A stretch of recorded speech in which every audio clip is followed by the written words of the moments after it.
hilo limungu lenu limekuwa tatizo. Yaani hilo limungu limekuwa tatizo. Yaani Wasabato wanaamini hilo limungu ni la kwao na wao ndio wana haki nalo. Ukienda kwa Waroma wanaamini hilo limungu ni la kwao na wao ndio wana haki nalo.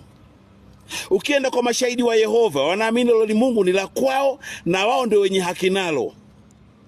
Ukienda kwa walokole wanaamini hilo limungu ni la kwao na wao ndio wana haki nalo.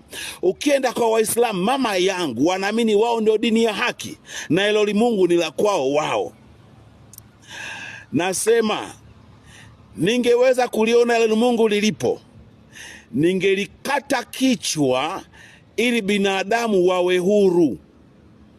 Waache kuliabudu hilo limungu ambao ni lishenzi linachanganya vichwa vya binadamu.